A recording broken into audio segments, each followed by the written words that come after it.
Oh, Greg Rowan from Silver Tiger Media. How are you? Good, mate. How you been? It's been a long time. Oh, excellent. It's tremendous to catch up with you again. Thanks very much for your time today. Of course, of course. Thank you. Pleasure indeed. Now, I don't know if you can see our profile picture, but I just had to plaster that all over the place while I'm in my Killer Be Killed 2015 Soundwave Tour t-shirt. What memories, man. It's great to have you all Super back cool. together again. One of my favorite concert experiences, one of my favorite tour experiences ever, man. Out of 18 years of playing shows, or it's 19 years, however long it's been, like those shows, that tour was one of my favorites. It's hard to remember. Sometimes people ask, "Oh, what are your favorite tours?" And there's sometimes you just don't remember anything. It's just like a big wash. It's like what years of just they feel like one show that went on for like a year, but like that particular moment, that those Soundwave shows were really special. The fucking Lamb of God shows, that whole couple weeks was really cool.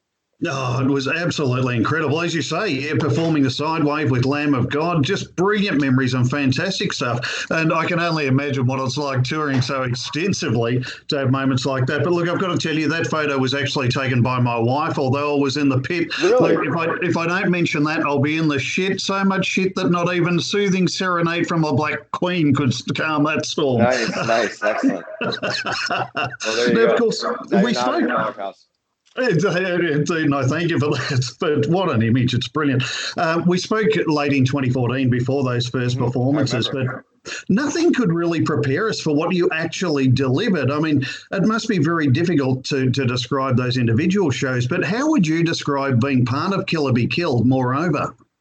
It's kind of like being part of the Avengers. That's what I imagine that it feels like you know, for me. Like I feel like I'm more of like an indie actor, indie filmmaker, indie director, and like being in Kill or Be Killed is kind of like trying to make like Terminator 2 or like the Avengers or something. It feels different than other bands that I'm in just because there's so much like weight attached to everybody, so it feels good to be in like a metal band, if that makes sense. Like every other thing Yeah. I've done has like Dillinger Escape Plan had elements of metal and like, my whole career, it's like I've had elements of metal, but I've never been in a band that I could say it's like, oh, that's a metal band.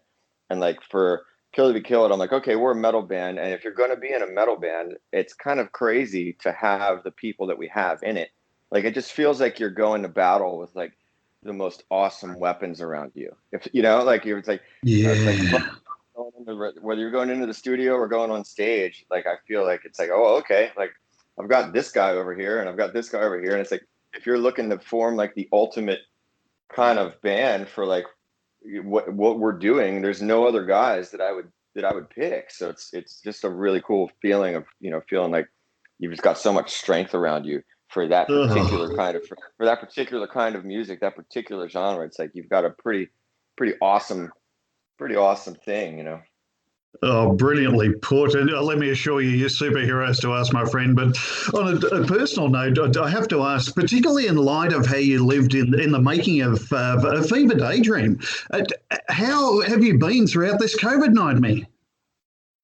Well, I've been so busy, so I don't know what I would have done if I didn't have two records, this year, because that's kept me really busy. And they were both done right before COVID started, so they were mixing during the beginning of this. So I would say like March and April we were mixing, and then since then there's just been a ton to do, like a ton of setup and promo stuff and videos and getting all T's and I's crossed and dotted, and for both records at the same time. So it's given me a lot to do, and it only really started to affect me recently, as far as like realizing that, like, oh yeah, we can't go on tour and we can't book shows and we can't, I had pretty much most of 2021 was blocked off for touring and for with various things, and I was just be juggling kind of everything and doing one thing for a little bit and then another thing for a little bit, and now obviously none of that is happening. So I'm a little bit more concerned about the next year than I was this previous year.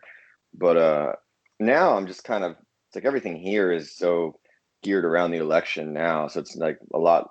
It's like we're a mess as far as the COVID thing goes. We're a disaster. It's like we're like the leper colony of the world right now. But like everyone's everyone's focus is more on the election, I think, right now than anything else. So it's like, let's just get to the other side of this and try to get this monster out of here, and then we can fucking hopefully try to clean up the mess a little bit. Well, you had us in abstract disbelief last time when he was elected in, so hopefully something good will Yeah. come out of this election. We've got our fingers crossed in hope for you, my friend.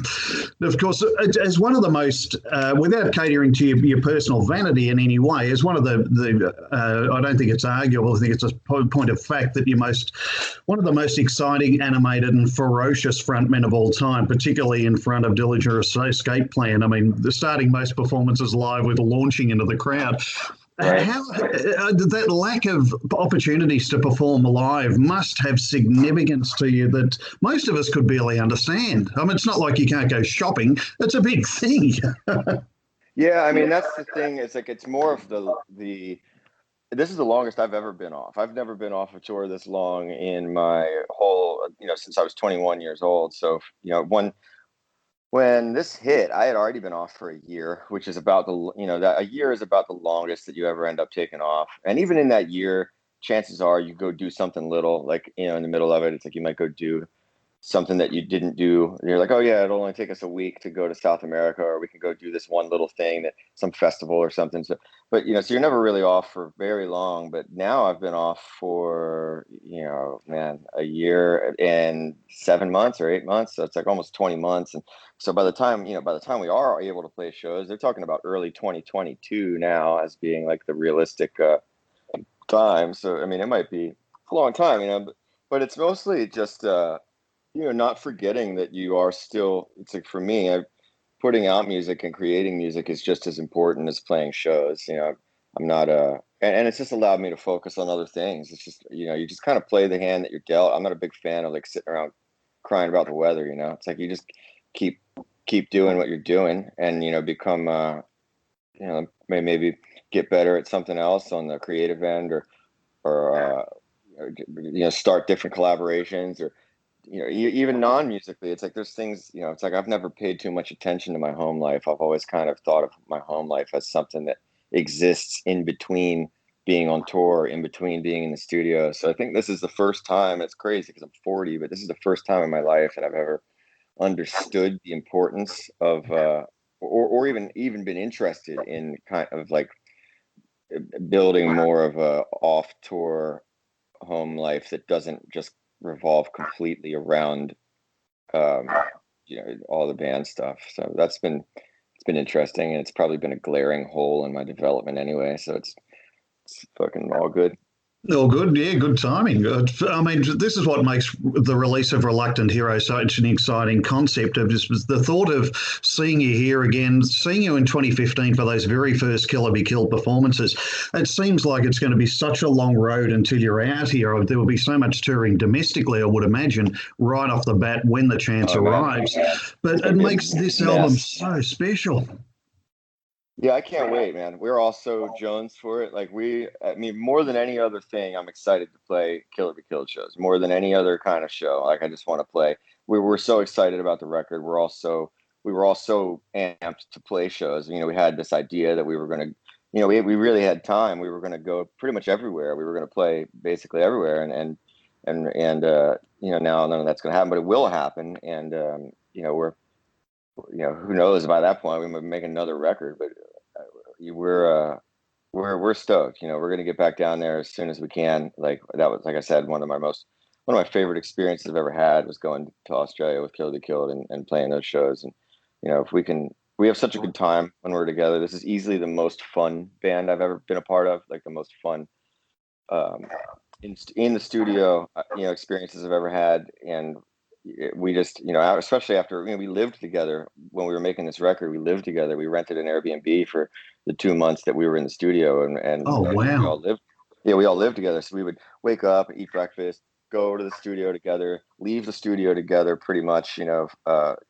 Just we were just around each other every second of the day. And I've really never, you know, you don't. That's not normal. Like we don't do that. We didn't do that in Dillinger, and so it just kind of added to this vibe that of just being friends and having a good time, and really just being excited about the band at every minute of the day that we were around one another. So the second we can turn that vibe back on, we're so excited to. So hopefully the the time passes quickly and not too painfully over the next year and a half.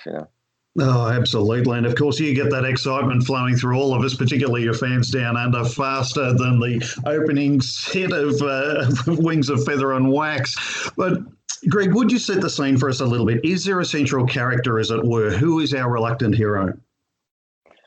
Well, the reluctant hero was Troy's concept, and we talked about it a little bit, and it's more about the fact that you kind of go through life, and life is just is difficult, and there's days where you just don't you don't want to get out of bed, you don't want to do what you have to do.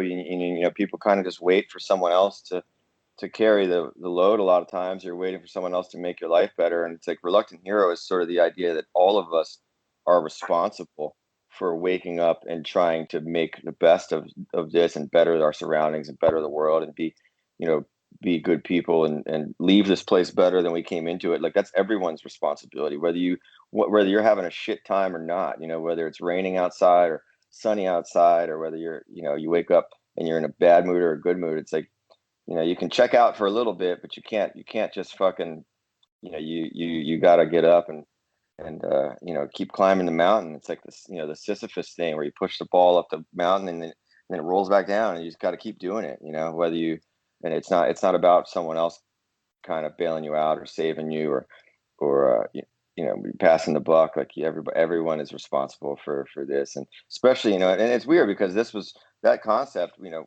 we had that title for the last 2 years, so that was before all this shit hit the fan. But it feels pretty prescient right now. Yeah. Because that's kind of one of the, to me, I'm like, this is one of the really hopeful side effects of this time period is that people start to, and I think they are, especially young people like Generation Z, but are starting to wake up and become a little bit more socio conscious and realize that it's not, you can't just sit this out, man. You can't just sit life out. You can't just think that things are good and that things are going to keep being good. It's like there's shit all the time that is happening that it only happens because we allow it to happen. It's happening on our watch. It's happening on your watch, my watch. It's happening on our watch. It's like whether some demon becomes president or whether there's some law passed that we shouldn't be talking about anymore in 2020. Like, why are we talking about abortion in 2020? We're trying to go to fucking Mars. Like, why are we talking about abortion? We're talking about abortion because we let this shit slide for too long. And why are we talking?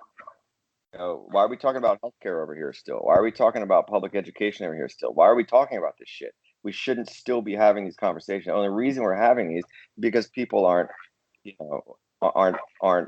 paying attention and or they're not, they're letting shit slide, or they think things are going pretty good, but they're not. Like it's a constant fight, and it's not one person, or it's all of us. We have to be constantly, trying to make the best out of this. And so that's more about what it's about. It's about waking up and not get out of bed.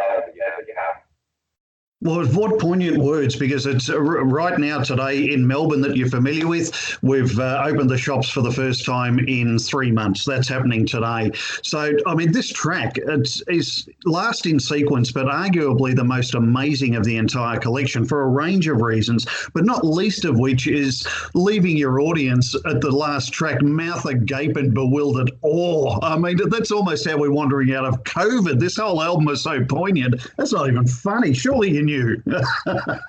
That's cool, man. That's cool to hear. Yeah, I mean, well, that track was a really significant track to Troy, especially like that. He wrote that track with Mastodon's late manager Nick John. Mastodon's manager Nick John died of pancreatic cancer a couple years ago, and that track, "Reluctant Hero," the lyrics to that song for Troy are very personal and have to do a lot with his relationship with Nick. They were really close friends, and so it's a lot of a lot of that to him, and some of the Reluctant Hero thing is about Nick's battle with cancer too. So there's a lot of personal stuff on there too. But yeah, the end of that track, like the whole record's so high energy, and that we wanted to leave with some sort of a little bit heavier of a weight, or a little bit different of a tone than the rest of the album.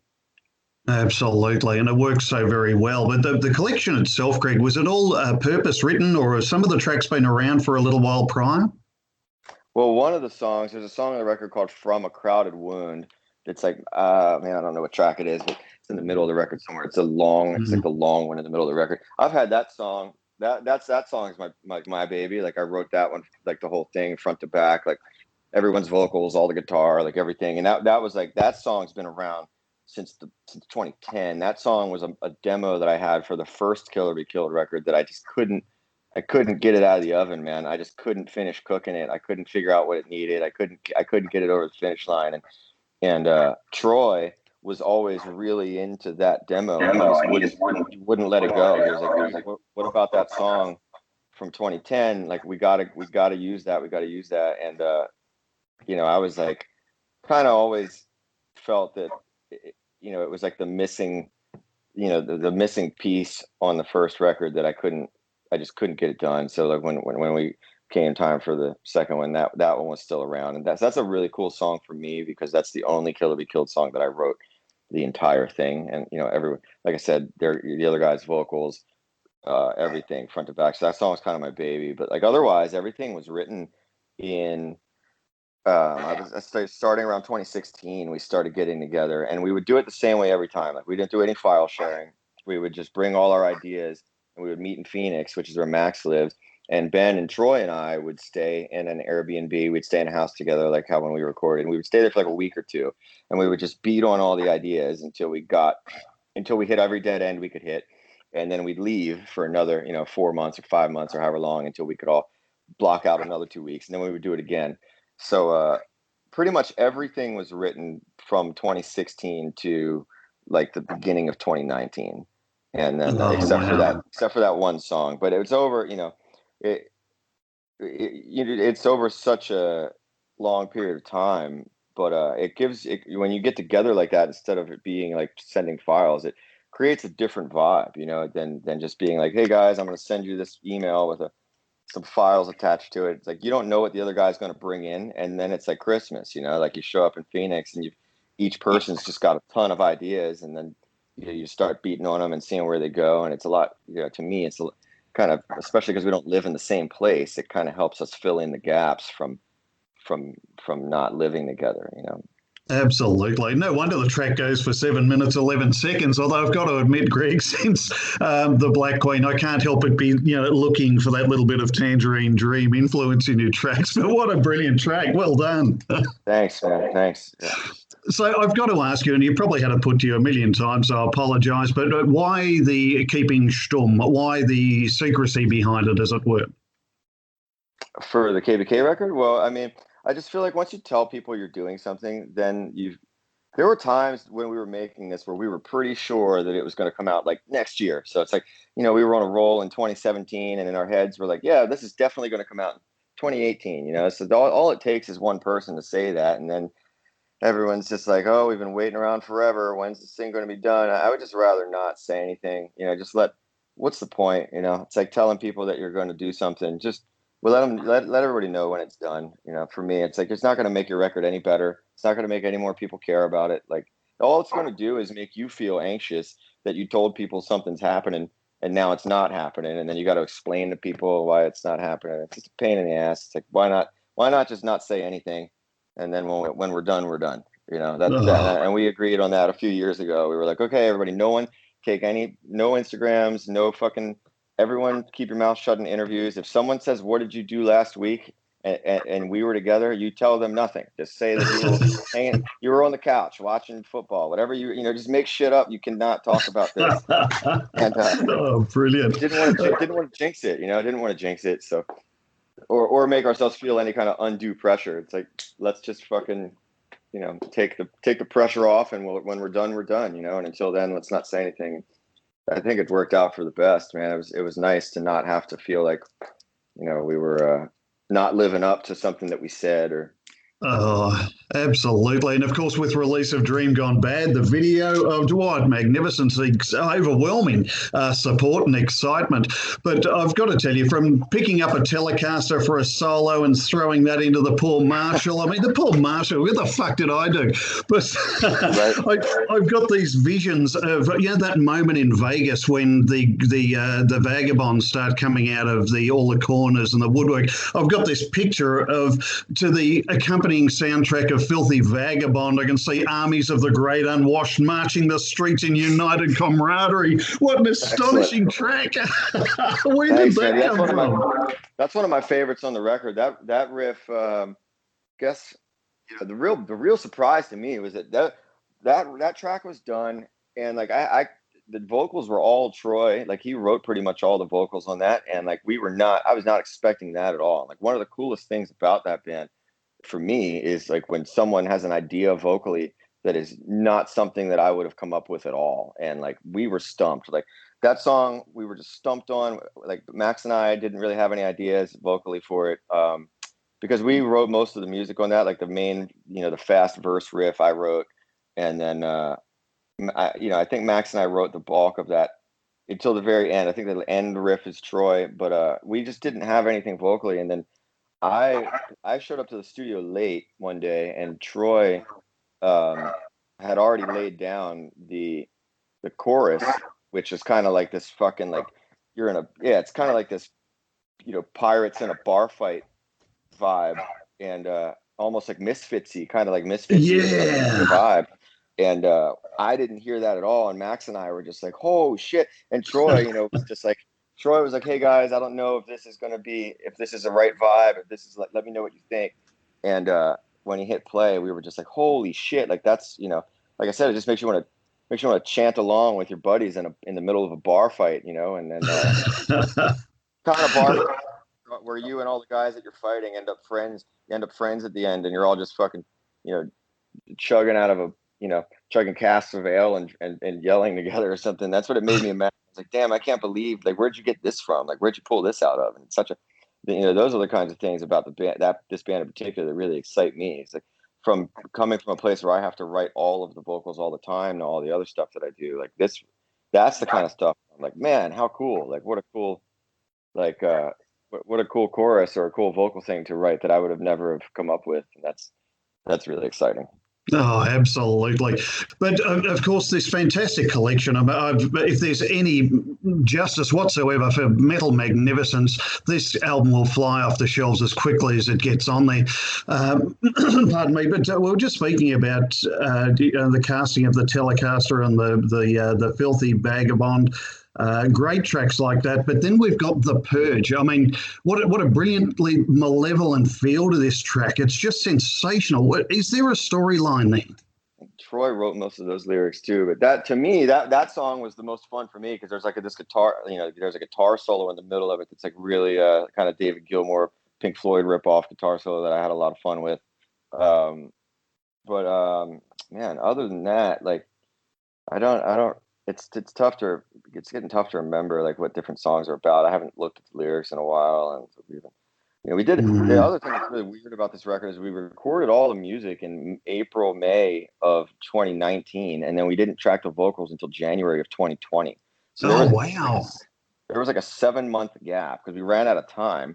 We thought we had enough time to do the whole record, and we had 2 months, and then we ran out of time, and like Troy and Max had to go on tour. So we realized that about a week before we were done, and we were like, okay, let's not even bother with vocals. Let's just keep going with the music. And we got the music fully done. So we ended up having the record completely done musically, like fully produced, fully basically mixed musically for 8 months or so before we were able to, 7 months or so before we were able to get us all in the room together again for 2 weeks. And then we carved out 2 weeks in January to of this year to do it. But that was, really unusual to have a record be done for that long before you can track vocals. But The Great Purge, no, I don't remember too much about that song lyrically. I just, when I think of that song, I think of the guitar solo, because that, in every Yeah. song there's something you personally grab onto that kind of gives you like your sense of like contribution, and like where you're, sometimes some songs you can be excited that you wrote,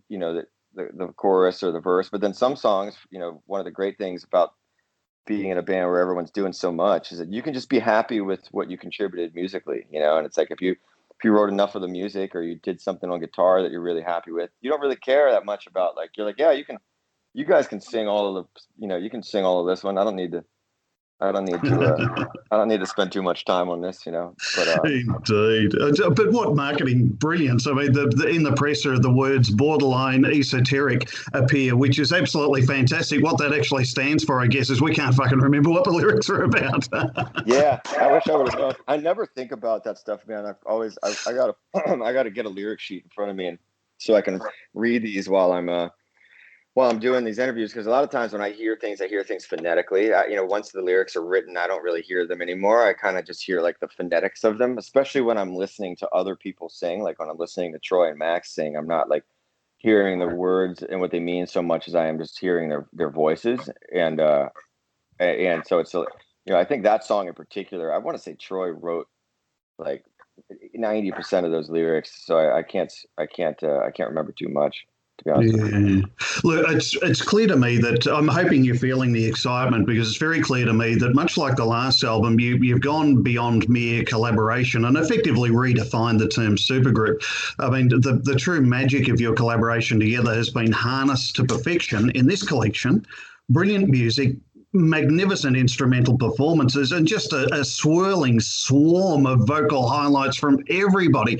Despite how long you've been working at this, do you still hear and feel the true magic of what you've created in this project?